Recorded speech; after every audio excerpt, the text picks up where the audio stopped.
ఈరోజు జరిగిన దీక్షా దివస్ కార్యక్రమంలో చాలా మంది అటు బీఆర్ఎస్ కి సంబంధించిన కార్యకర్తలు లీడర్ చిన్న స్థాయి నుంచి పెద్ద స్థాయి వరకు అందరూ కూడా రావడం జరిగింది. సో ఈ రోజు ఆ కార్యక్రమాన్ని కూడా చాలా ఘన విజయం చేశారు. సో మనతో పాటు మాట్లాడడానికి మన గోవర్ధన్ గారు ఉన్నారు. వాళ్ళ ద్వారా తెలుసుకుందాం. నమస్తే. నమస్తే. అనిపిస్తుంది అన్న ఈ రోజు ఆ దీక్షా దివస్ సెలబ్రేషన్ కూడా 16 సంవత్సరాలు ముగించినట్టుగా అయితే ఈరోజు సెలబ్రేషన్ చేస్తున్నారు. సో చాలా సంవత్సరాల అది ఆశ అదనుకోవచ్చు తెలంగాణ, ఎందుకంటే ఎన్నో పోరాటాలు చేసి వచ్చిన తెలంగాణ. అంటే మీకు ఎలా అనిపిస్తుంది ఈరోజు 16 సంవత్సరాలు పూర్తి చేసుకున్న సందర్భంలో? కేసీఆర్ గారు గుర్తు చేసుకోవడం, ఆయన జ్ఞాపకాలని అందరినీ కూడా ఒకసారి కేసీఆర్ గారు ఎట్లాంటి తెలంగాణ రాష్ట్రం కొరకు ఎట్లాంటి పార్టీని ప్రారంభించిండు, ఎట్లా రాజకీయ ప్రక్రియ స్టార్ట్ చేసిండు, తన ప్రాణాన్ని సైతం తెలంగాణ కొరకు ఎట్లా ప్రణంగా పెట్టిండు. తెలంగాణ ఆ రోజు 2020 నవంబర్ 29 రోజు 2009 రోజు ఈ రోజు తన ప్రాణాన్ని సైతం లెక్క చేయకుండా నిరాదీక్ష ప్రారంభించడం జరిగింది. ఆ సందర్భంగా దాదాపు 11 రోజులు నిరాదీక్ష చేస్తే కానీ తెలంగాణ రాష్ట్ర ప్రక్రియ ప్రారంభం కాలేదు. అప్పుడున్న హోమ్ మినిస్టర్ చిదంబరం గారు కేసీఆర్ గారు ఆరోగ్యం క్షీణించిన సందర్భంలో భయపడేసి ఢిల్లీ పెద్దలు భయపడేసి ఆ రోజు రాత్రిపూట చిదంబరం గారు తెలంగాణ ప్రక్రియ ప్రారంభించడం, మీ ఆరోగ్యం జాగ్రత్త, మీరు దీక్ష విరమించని చెప్పిన సందర్భం తెలుసు. ఆ రోజే తెలంగాణ ప్రక్రియ స్టార్ట్ అయింది. కేసీఆర్ గారు పనంగా పెట్టకపోతే తెలంగాణ ఈరోజు వచ్చేది కాదు. కేసీఆర్ లేకపోతే తెలంగాణ ఉండేది కాదు. తెలంగాణ అంటేనే కేసీఆర్ అంటేనే తెలంగాణ. ఇందులో ఎవరు అవునన్నా కాదన్నా కొంతమంది పెద్ద పెద్ద మాటలు చెప్తారు. మేము తెలంగాణలో కేసీఆర్ చరిత్ర తీర్చేస్తాం లేదా ఆనవాళ్ళు మార్చేస్తామని చెప్తారు కదా. ఎవరు తరం కాదు. ఎవరైతే ఆ మాటలు అన్న వాళ్ళ తాత ముత్తాతలు దిగొచ్చినా కూడా కేసీఆర్ గారిని చరిత్రను ఎవరు తీర్చలేరు. కేసీఆర్ గారు ఆనవాళ్ళని ఎవరు మార్చలేరు.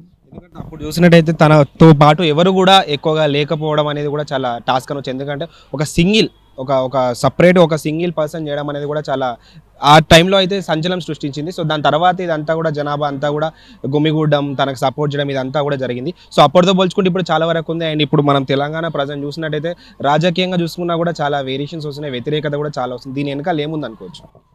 అప్పుడు కేసీఆర్ గారు ఏదైతే ఉద్యమం ప్రారంభించినప్పుడు పిడికిడ మనతో స్టార్ట్ చేసిండు. తర్వాత మెల్లమెల్ల తెలంగాణ రాష్ట్రం చెప్పిన 4 కోట్ల ప్రజలందరూ ఏకం చేసిన ఘనత కేసీఆర్ దక్కుతుంది.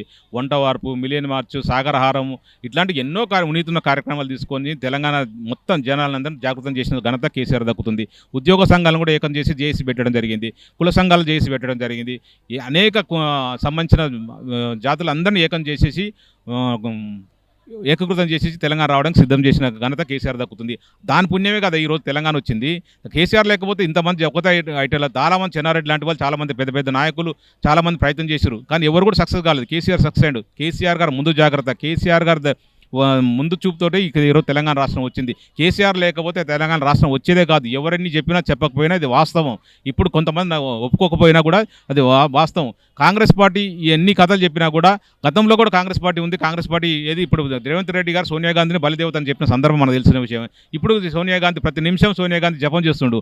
కానీ అవకాశవాది రేవంత్ రెడ్డి గారు. ఆ రోజు తెలంగాణ రాష్ట్రం కొరకు ఏ రోజు కూడా రేవంత్ రెడ్డి గారు జై తెలంగాణ అనలేదు. తెలంగాణ ఉద్యమకారుల మీద రైఫిల్ పెట్టి కాల్చడానికి పోయిన ఘనత రేవంత్ రెడ్డి దక్కుతుంది. అట్లాంటి రైఫిల్ రెడ్డి ఈరోజు గొప్ప పెద్ద మాటలు చెప్తుండు. కేసీఆర్ ఆనవాళ్ళు తీర్చేస్తుంటుండు. ఎవరు ఏం చెప్పినా కూడా కేసీఆర్ అంటే కేసీఆర్ అంటే తెలంగాణ. కేసీఆర్ని మించిన నాయకుడు లేడు. కేసీఆర్ లేకపోతే తెలంగాణ వచ్చేది కాదు. బక్కపల్సని చెప్పి అన్ని అవహేళనలు చేసినా, ఎన్ని మాటలు చెప్పినా కూడా కేసీఆర్ వెనకపోలేదు. ఎన్ని ఇబ్బందులు పెట్టినా కూడా కేసీఆర్ వెనకడిగేయలేదు. కేసీఆర్ వచ్చుడు తెలంగాణ తెచ్చుడు అని చెప్పిన స్లోగన్ తీసుకొని వచ్చిండు. ఖచ్చితంగా కేసీఆర్ ని తెలంగాణ ఉద్యమం నుంచి పక్క జరిపితే రాళ్ళతో కొట్టి చంపన్నాడు. అసలు ఎవరుకుంటుంది ఆ త్యాగం, అంత ధైర్యం? ఆ ధైర్యంతో ముక్కవని ధైర్యంతో వచ్చిండు. తెలంగాణ సాధించుండు. ఈరోజు 4 కోట్ల ప్రజలు స్వేచ్ఛగా ఆయుతో పీలుస్తుంటే తెలంగాణ రాష్ట్రంలో ఎలాంటి చిన్న హింస జరగకుండా, ఏ తెలంగాణ రాష్ట్రాన్ని అడ్డుకున్న సీమాంధ్రులకు సంబంధించిన వరకు ఎవరిని కూడా చిన్న ఇబ్బంది పెట్టకుండా తన బలిదానాలు దాదాపు 12 మంది బలిదానాలు చేసుకున్నారు. ఈ కాంగ్రెస్ పుణ్యం అంటూ కాంగ్రెస్ వారు తెలంగాణ ఇవ్వడానికి లేట్ చేస్తున్న సందర్భంగా చాలామంది అసహనం గురై తెలంగాణ వస్తురాదని భయంతో చాలామంది 12 మంది యువకులు విద్యార్థులు చాలామంది బలిదానం చేసుకున్నారు. అట్లాంటి కారణమైన కాంగ్రెస్ పార్టీ ఈరోజు మాటలు చెప్తుందా? మహేష్ కుమార్ గారు ఏం చెప్తాడంటే దీక్ష గురించి దొంగ దీక్ష అంటాడా? సిగ్గుండాలి అని మాట్లాడుతుంది. ఒక స్థానంలో ఉండి, ఒక పీసీసీ ప్రెసిడెంట్ స్థానంలో ఉండి ఆ దొంగ మాట లంగ మాట ఇంకా ఎన్ని రోజులు మాట్లాడుతుంది? ఒక ఉద్యమ సమయంలో నువ్వు ఎక్కడ వండుకున్నావు? 2001 నుంచి 2014 నువ్వు అసలు నేను గుర్తుపెట్టే వాళ్ళ తెలంగాణ రాష్ట్రంలో ఈ రోజు అయితే పీసీసీ ప్రెసిడెంట్ అనేది మాత్రం గొప్ప మాటలు చెప్తే ఎట్లా చెప్పండి? నీకు బుద్ధి చెప్తారు ఖచ్చితంగా తెలంగాణ బిడ్డలే. తెలంగాణ రాష్ట్రంలో నువ్వు అట్లా పిచ్చి మాటలు మాట్లాడి కేసీఆర్ని అవహేళన చేసే మాటలు మాట్లాడితే, కేసీఆర్ మీద అబాకు చవాకు చేస్తే నీకు బుద్ధి చెప్పే రోజులు దగ్గరలో ఉందని చెప్పి సందర్భంగా మహేష్ కుమార్ గౌడ్ని హెచ్చరిస్తున్నాను. అటు ఖైరతాబాద్ కూడా బై ఎలక్షన్స్ వచ్చే అవకాశం ఉంది. అటు ప్రజెంట్ అయితే సో ఆల్రెడీ బీఆర్కి సంబంధించిన ఆల్రెడీ ఏ క్యాండిడేట్ని పెడదామన్న చర్చలు కూడా నడుస్తున్నాయని చెప్పి అయితే నడుస్తుంది. అందులో ముఖ్యంగా మీ పేరు కూడా వినిపిస్తుంది. సో ఇది ఎంతవరకు నిజం? అంటే అటు ఆల్రెడీ ఇదంతా వాస్తవం అనుకోవచ్చా? 100% వాస్తవం అండి. ఇదే ఇక్కడ ఉన్న ఖైరతాబాద్ కాన్స్టిట్యూషన్లో ఎమ్మెల్యే గారు మా పార్టీ బీఫామ్ మీద గెలిచిండు. 6 నెలలు తిరగక ముందుగా కాంగ్రెస్ పార్టీకి వెళ్ళిండు. కాంగ్రెస్ పార్టీలో బీఫామ్ మీద ఎంపీగా పోటీ చేసిండు. సో 100% టెక్నికల్ దొరికింది కాబట్టి 100% బై ఎలక్షన్ వస్తుంది, లేకపోతే డిస్క్వాలిఫై అవుతాడు. రెండే ఆయన డిస్క్వాలిఫై కావాలి, లేకపోతే రాజీనామా చేసి బై ఎలక్షన్ కానీ రావాలి.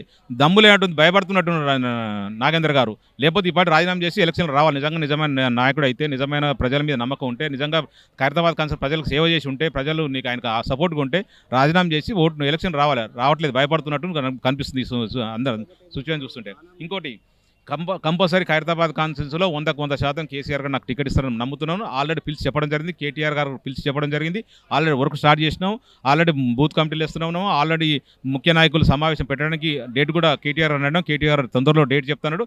ముఖ్య కార్యకర్తలు, ముఖ్య నాయకులతో సమావేశం కూడా స్టార్ట్ చేస్తాం. అక్కడి నుంచే ప్రారంభిస్తాం ప్రచారం ఖైరతాబాద్ కాన్స్టిట్యూన్సీ. ఈసారి ఖైరతాబాద్ కాన్స్టిట్యూన్సీలో గులాబీ జెండా ఖచ్చితంగా ఎగురుతుంది. కేసీఆర్ గారు ఆశీర్వాదంతో, కేసీఆర్ గారు అండతోటి, కేసీఆర్ గారి నమ్మకంతో, కేసీఆర్ ప్రజలు కోరుకుంటారు కాబట్టి 100% మేము గెలవడానికి అవకాశం ఉంది.